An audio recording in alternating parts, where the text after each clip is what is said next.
Praise the Lord. நேற்றும் இன்றும் என்றும் மாறாத தேவன் கடந்த மாதமெல்லாம் கண்மணியை போல நம்மை காத்து இந்த ஒரு புது மாதத்தை நமக்கு கொடுத்திருக்கார். ஒவ்வொரு நாளும் கர்த்தருடைய கிருபையினால நாம் இருக்கிறோம். நாம நிற்பதும் நிர்மூலம் ஆகாமல் இருப்பதும் அவருடைய கிருபையே. என் தேவ பிள்ளைகளை இந்த நாளுக்குண்டானவைகளை தியானிக்கலாம்.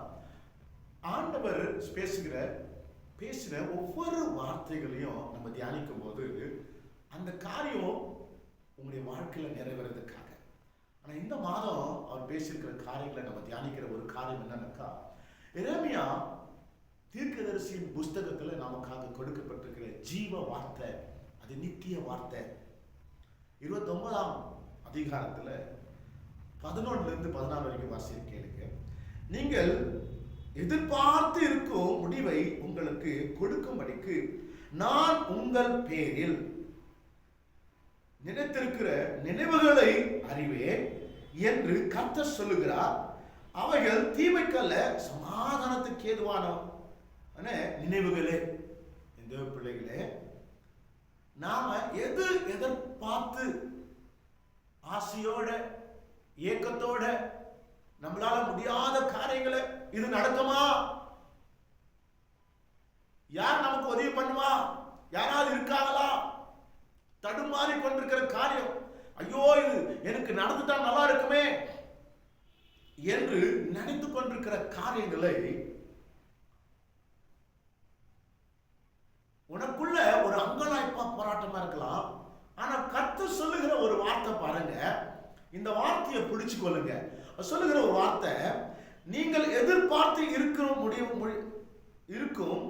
முடிவை உங்களுக்கு கொடுக்கும்படிக்கு நான் உங்கள் பேரில் நினைத்திருக்கிற நினைவுகளை அறிவேன். நம்ம பேரை நினைச்சு அதை கொடுக்க வேண்டும் என்று, உனக்கு கொடுக்கணும், இந்த நபருக்கு நான் கொடுக்கணும் என்று அவர் அறிந்திருக்கிறார் என்று கர்த்தர் சொல்லுகிறார். அவைகள் தீமைக்கல்ல, சமாதானத்துக்கு ஏதுவான நினைவுகளே. நம்ம வாழ்க்கையில நிறைய நினைக்கலாங்க, ஆனா எல்லாத்தையும் கொடுத்துட மாட்டாருங்க. ஆனா அவர் கொடுக்கிற காரியம் நம்முடைய வாழ்க்கையில எது அது நன்மையா இருக்குமோ அதை கொடுப்பார். உனக்கு ஒரு காலத்துல அது தீங்கு வருதுனாக்கா அது உனக்கு கொடுக்கவே மாட்டார். கர்த்தர் நன்மையான காரியங்களை செய்கிற தேவன், எது நல்லது என்றது பார்த்து தன் பிள்ளைக்கு கொடுக்கிற ஒரு தகப்பனுடைய ஸ்தானத்துல இருக்காங்க. ஆனா நாம என்ன பண்ணணும், அதை பெற்றுக்கொள்ள வேண்டும் என்றால் பாருங்க, உலக ஜனங்களுக்கும் நமக்கு இருக்கிற வித்தியாசம் என்னன்னு கேட்டாக்கா, உலக ஜனங்க புறஜாதிங்க ஆண்டவரை சார்ந்து இருக்க மாட்டாங்க, நிறைய தேவர்களை வைத்திருப்பாங்க, நிறைய எண்ணங்கள் இருக்கும். ஆனால் அவளுக்கு எது நல்லது கெட்டது என்று சிலருக்கு தெரியும், சிலருக்கு தெரியாது. ஆனா கர்த்தருடைய பிள்ளைகளுக்கு அப்படி அல்ல. கர்த்தர் நன்மையான காரியங்களை மாத்திரம் கொடுப்பார். எல்லாத்தையும் போட்டுட்டு குழப்பம் பண்ணிக்கிறது இல்ல. எது நமக்கு தேவையோ நன்மையா இருக்குதோ அது மாத்திரம் செய்யக்கூடியவரா இருக்கா என் தேவ பிள்ளைகளே. பிறகு பாருங்க, அப்போது நீங்கள் கூடி வந்து என்னை தொழுது கொண்டு என்னை நோக்கி விண்ணப்பம் பண்ணுவீர்கள், நான் உங்களுக்கு செவி கொடுப்பேன். அல்லேலூயா. இப்படியாக உனக்கு நன்மையான காரியங்களை செய்யும்போது நாம கூடி சபைக்கு வந்து அவரிடத்துல விண்ணப்பம் வைக்கிறதுக்காக வருவோம். அப்ப வரும்போது அவர் சொல்றாரு, நீ விண்ணப்பிக்கிற காரியங்களை நான் கவனிச்சு செவி சாய்த்து கேட்பேன்ற. யாருங்க சொல்லியிருக்காங்க இந்த மாதிரி? இந்த உலகத்துல இப்படி ஒரு பெரிய தெய்வம் இருக்காரா? உன் விண்ணப்பத்தை, என்னுடைய காரியங்களை என் அனுபவத்துல சொல்றேங்க, என் இருதயத்துல விண்ணப்பிக்கிற காரியம் அவ்வளவு சத்தமா எப்படி கேட்குதுன்னு எனக்கு தெரியல. ஆனா ஒரு வார்த்தை சொல்லுகிறது, நீ இன்னும் நினைக்கவே இல்லை, ஆனா நீ நினைக்கிறதுக்கு முன்பாக நான் உனக்கு அதை ஆயத்தப்படுத்துறேன் என்று சொல்லுகிறது. நம்மை குறித்து இவ்வளவு ஒரு திட்டங்களும் தீர்மானங்களும் செய்கிற ஒரு தேவன் நமக்கு உண்டு. அல்லேலூயா. அடுத்து பாருங்க, உங்கள் முழு இருதயத்தோடும் என்னை தேடினீர்களானால் என்னை தேடுகையில் கண்டுபிடிப்பீர்கள். எப்படி தேடுங்களா?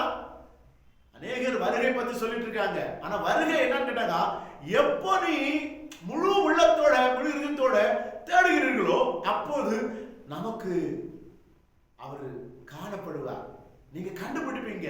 என் தேவ பிள்ளைகளே, ஆண்டவர் இயேசு மரித்து உயிரோடு இருந்த ஒரு தேவன். இன்றைக்கும் அவருடைய சமூகத்துல காத்திருந்து, உங்க வீடுகள்ல காத்திருந்து ஆலோசனைகளை கேட்கும் போது அவர் உனக்காக இறங்கி வருகிற ஜீவனுள்ள தேவனா இருக்காங்க.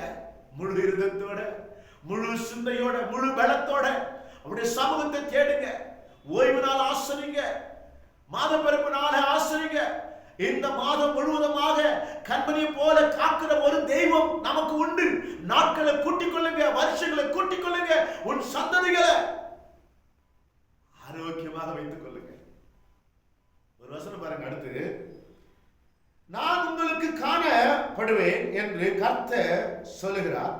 நான் உங்கள் சிறையிருப்பை திருப்பி, நான் உங்களை துரத்திவிட்ட எல்லா ஜாதிகளிலும் எல்லா இடங்களிலும் இருந்து உங்களை சேர்த்து, நான் உங்களை விலக்கி இருந்த ஸ்தலத்துக்கு உங்களை திரும்ப வர பண்ணுவேன் என்று கர்த்தர் சொல்லுகிறார்.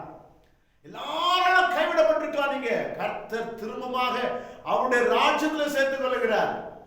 நாம புறஜாதிகளாக துரத்து விடப்பட்டு அந்நியர்களாக பாவிகளாக தடுமாறி இருந்தோம். கர்த்தர் சொல்லுகிறார், முழு இதயத்தோடு அவரை தேடும் போது, நான் உனக்கு மறுபடியுமாக உன் வீடு நித்திய வீடு.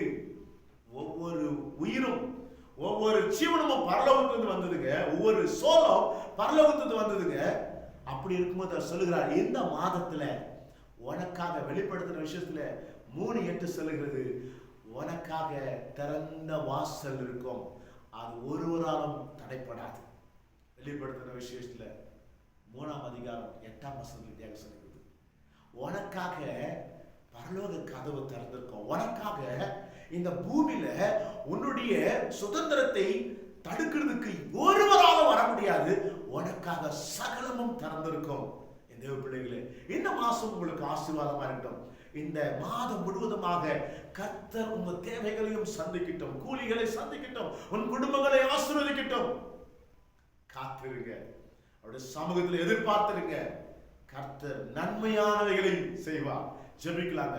எங்கள் அன்பும் இரக்கமும் நிறைந்த மகா உன்னதமான தேவகுமாரே, அப்பா, இது யார் பார்த்து கொண்டிருக்காங்களோ, யாருக்காவது வியாதிகள் இருந்தா சுகமாகட்டும், கடன் பிரச்சனை இருந்தா தீரட்டும், யார் இருதயத்துல போட்டு அங்கலாய்ப்பா இருக்கிறார்களோ அவர்களுக்கு ஒரு சமாதானத்தை கொடுக்கிற ஒரே ஒரு தெய்வம் நீர் ஆண்டவரே.